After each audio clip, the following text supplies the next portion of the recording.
ഹരി ഓം. ശ്രീമദ് ഭഗവത്ഗീത 18-ാം അധ്യായം മോക്ഷസന്യാസ യോഗം. ഭഗവാനിൽ മനസ്സുറപ്പിച്ച് സ്വധർമ്മം അനുഷ്ഠിക്കാൻ അർജുനന് ഉപദേശം കൊടുത്ത ശേഷം അർജുനൻ നിരത്തുന്ന വാദങ്ങളെ ഭഗവാൻ ഖണ്ഡിക്കുകയും ചെയ്യുന്നു. നീ യുദ്ധം ചെയ്യില്ല എന്ന് തീരുമാനിച്ച് തൽക്കാലം പിന്മാറിയാലും നിന്നിലെ യുദ്ധവാസന അധികകാലം അടക്കി വയ്ക്കാൻ നിന്നെക്കൊണ്ടാവില്ല. ആ വാസനയെ ക്ഷയിപ്പിക്കാൻ പറ്റിയ സന്ദർഭം പിന്നീട് കിട്ടിയെന്നും വരില്ല. പ്രകൃതിസ്ത്വാം നിയോക്ഷ്യസി, പ്രകൃതി നിന്നെക്കൊണ്ട് തീർച്ചയായും അത് ചെയ്യിപ്പിക്കും എന്ന് പറഞ്ഞാണ് കഴിഞ്ഞ ശ്ലോകം അവസാനിപ്പിച്ചത്. അതിനെ വീണ്ടും സമർത്ഥിക്കുന്ന ശ്ലോകമാണ് ഇനി വരുന്നത്, 60-ാമത്തെ ശ്ലോകം. സ്വഭാവജേന കൗന്തേയ നിബദ്ധ സ്വേന കർമ്മണ കർത്തും നേച്ഛസി യന്മോഹാത് കരിഷ്യസ്യ വശോപി തത്. കൗന്തേയ, ഹേ കുന്തിപുത്ര, സ്വഭാവജേന, സ്വഭാവത്തിൽ നിന്നുണ്ടായ, സ്വേന, സ്വന്തമായ, കർമ്മണ, കർമ്മത്താൽ, നിബദ്ധ, ബന്ധിക്കപ്പെട്ടവനായ, മോഹാത്, അറിവില്ലായ്മ കൊണ്ട്, യത്, യാതൊരു കർമ്മം, കർത്തും, ചെയ്യാൻ, ന ഇച്ഛസി, ഇച്ഛിക്കുന്നില്ലയോ, തത്, അതിനെ, അവശഃ അഭി, അവശനായിരുന്നാലും, കരിഷ്യസി, നീ ചെയ്യും. അർജുന, സ്വഭാവമനുസരിച്ചുള്ള സ്വന്തം കർമ്മത്താൽ ബന്ധിക്കപ്പെട്ടിരിക്കുന്ന നീ വ്യാമോഹം മൂലം അത് ചെയ്യാതെ ഒഴിഞ്ഞു മാറാൻ നോക്കിയാൽ അതേ കർമ്മം ഗത്യന്തരമില്ലാതെ നീ പിന്നീട് ചെയ്യേണ്ടതായി വരും. കർമ്മങ്ങളെല്ലാം സ്വഭാവജമാണ്. സ്വഭാവത്തെ അഥവാ പ്രകൃതിയെ ജയിക്കുന്നതുവരെ കർമ്മത്തിനോട് ഒരുവനുള്ള വിധേയത്വം മാറുകയുമില്ല. ശൗര്യം, തേജസ്, ധൃതി മുതലായ ഗുണങ്ങളാൽ ചുറ്റപ്പെട്ടിരിക്കുന്നവനാണ് ക്ഷത്രിയൻ. അങ്ങനെയുള്ള അർജുനൻ്റെ മുന്നിൽ ഇപ്പോൾ വന്നിരിക്കുന്ന കർത്തവ്യമാണ് യുദ്ധം. അത് ചെയ്യാതെ ഒഴിഞ്ഞു മാറാൻ നിന്നെക്കൊണ്ടാവുകയില്ല. അങ്ങനെ ഒഴിഞ്ഞു മാറാമെന്ന നിന്റെ തോന്നൽ അജ്ഞത കൊണ്ട് ഉണ്ടാവുന്നതാണ്. നിന്റെ സ്വഭാവ ഗുണം അതിലേക്ക് നിന്നെ തള്ളിവിടുക തന്നെ ചെയ്യും. ആ കർമ്മത്തെ അവശനായി പരവശനായിട്ടെന്ന പോലെ നീ ചെയ്യുക തന്നെ ചെയ്യും. ഇനി 61-ാമത്തെ ശ്ലോകം. ഈശ്വര സർവഭൂതാനാം ഹൃദ്ദേശേർജുന തിഷ്ഠതി ഭ്രാമയൻ സർവഭൂതാനി യന്ത്രാരൂഢാനി മായയാ.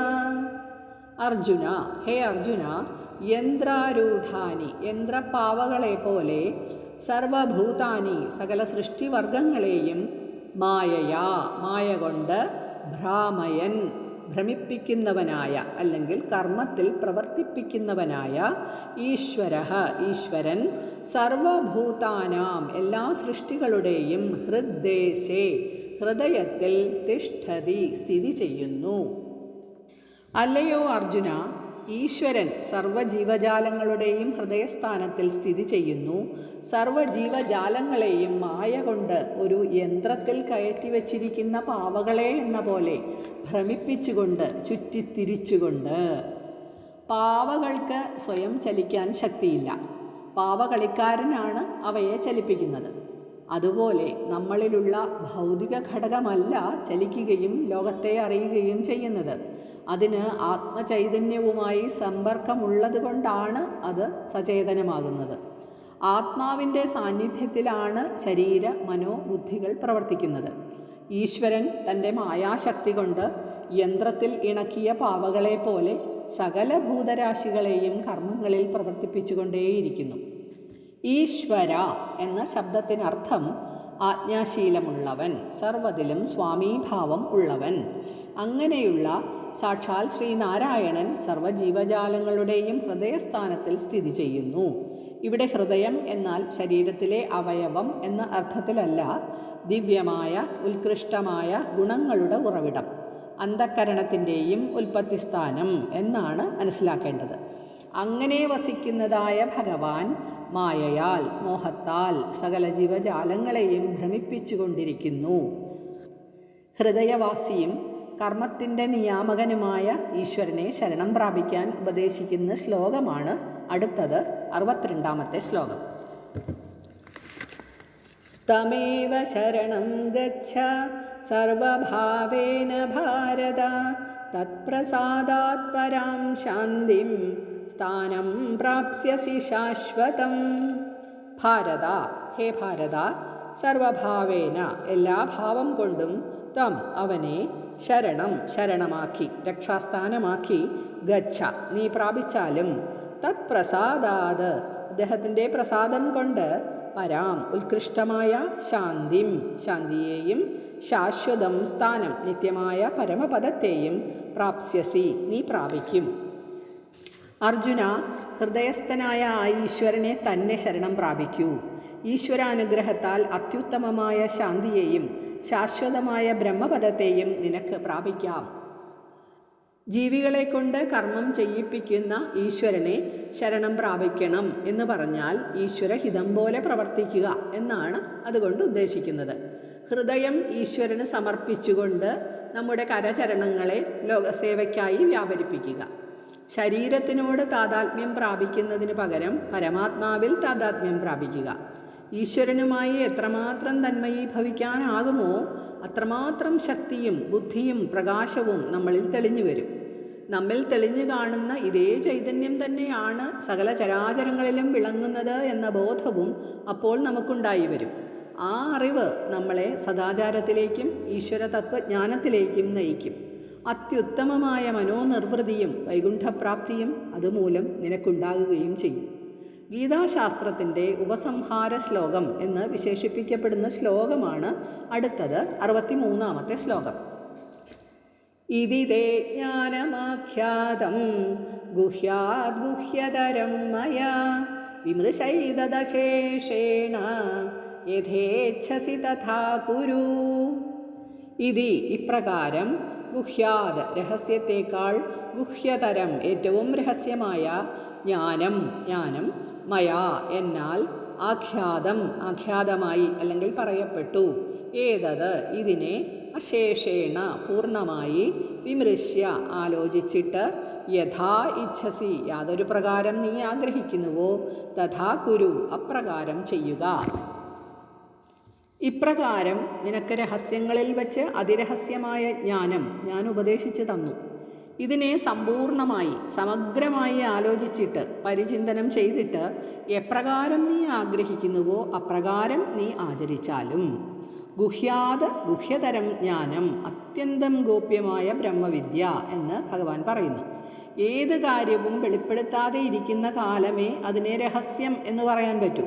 വെളിപ്പെടുത്തി കഴിഞ്ഞാൽ പിന്നീട് അത് രഹസ്യമല്ല. ഭൗതിക ജ്ഞാനം ഗ്രഹിക്കാൻ കഴിവുള്ള കൂർമ്മബുദ്ധിക്ക് പോലും പരമ്പൊരുളിനെക്കുറിച്ച് അറിയാൻ പ്രയാസമാണ്. വെളിപ്പെട്ട് കിട്ടാൻ അത്രമേൽ പ്രയാസകരമാണ് എന്നതുകൊണ്ടാണ് ഇത് ഏറ്റവും വലിയ രഹസ്യമാണ് എന്ന് പറയുന്നത്. അങ്ങനെ നിനക്ക് ഉപദേശിക്കപ്പെട്ടതായ ഈ നിഗൂഢ സത്യത്തെ, ഈ ആധ്യാത്മിക ശാസ്ത്രത്തെ ഞാൻ പറഞ്ഞു തന്ന അതേ വിധത്തിൽ തന്നെ അശേഷേണ ഒട്ടും ബാക്കി വയ്ക്കാതെ സമ്പൂർണമായി സമഗ്രമായി അതിൽ നിന്നും ജനിക്കുന്ന അർത്ഥത്തെ വിമർശനം ചെയ്തിട്ട് നല്ലപോലെ പരിചിന്തനം ചെയ്തിട്ട് നീ എപ്രകാരം ആഗ്രഹിക്കുന്നുവോ അതുപോലെ ചെയ്യുക. ജീവിതത്തെ സംബന്ധിച്ച് അറിയേണ്ട എല്ലാ വസ്തുതകളും അർജുനനെ അറിയിച്ച ശേഷം സ്വതന്ത്രമായി വിചാരം ചെയ്ത് തീരുമാനമെടുക്കാനാണ് ഭഗവാൻ പറയുന്നത്. ഇത് സനാതനധർമ്മത്തിൽ മാത്രം കണ്ടുവരുന്ന യുക്തിനിഷ്ഠയും സ്വാതന്ത്ര്യവുമാണ്.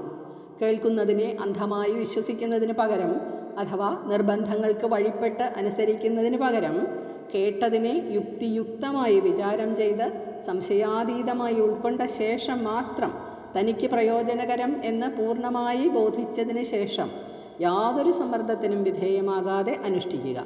ഞാൻ പറയുന്നതിനെ വീണ്ടും ശ്രവിക്കുക എന്ന് പറഞ്ഞ് ഭഗവാൻ തുടരുന്നു. 64-ാമത്തെ ശ്ലോകം. സർവഗുഹ്യതമം ഭൂയഃ ശൃണു മേ പരമം വച ഇഷ്ടോസി മേ ദൃഢമിതി തദോ വക്ഷ്യാമി തേ ഹിതം. സർവഗുഹ്യതമം സകല രഹസ്യത്തെക്കാൾ രഹസ്യമായി മേ എൻ്റെ പരമഃ ഉത്തമമായ വച വാക്കിനെ ഭൂയഃ ഇനിയും ശൃണു കേൾക്കൂ മേ എൻ്റെ ദൃഢം ഉറച്ചതായ ഇഷ്ടഃ അസി ഇഷ്ടനാകുന്നു തതഃ അതുകൊണ്ട് തേ നിനക്ക് ഹിതം വക്ഷ്യാമി. ഹിതമായതിനെ ഞാൻ പറഞ്ഞു തരാം. അത്യന്തം ഗോപ്യമായ എൻ്റെ പരമോത്തമ വാക്യം നീ വീണ്ടും കേട്ടോളൂ. നീ എനിക്ക് അതീവ പ്രിയനാകുന്നു. അതിനാൽ നിന്റെ നന്മയ്ക്ക് വേണ്ടി ഞാൻ പറയുകയാണ്. ഇതുവരെ പറഞ്ഞതെല്ലാം ഒന്നിച്ചു വെച്ച് ആലോചിച്ച് വേണ്ടത് ചെയ്യാൻ ചിലർക്ക് കഴിഞ്ഞില്ലെന്ന് വരും. അവരെ ഉദ്ദേശിച്ചുകൊണ്ട് ഭഗവാൻ പിന്നെയും അർജുനനെ നിമിത്തമാക്കി പരമരഹസ്യത്തെ പറയുന്നു. നീ എൻ്റെ ഉറ്റമിത്രമാണ്. അതുകൊണ്ട് നിനക്ക് നന്മയുണ്ടാകുന്ന മാർഗം എത്ര രഹസ്യമായാലും പറഞ്ഞു തരേണ്ടത് ഒഴിച്ചുകൂടാനാവാത്ത ഒരു ആവശ്യമായിരിക്കുന്നു. ഏറ്റവും പരമമായ ജ്ഞാനപ്രാപ്തിയെക്കുറിച്ച് ഞാൻ വീണ്ടും പറയാം. ഹരി ഓം തത്സത്.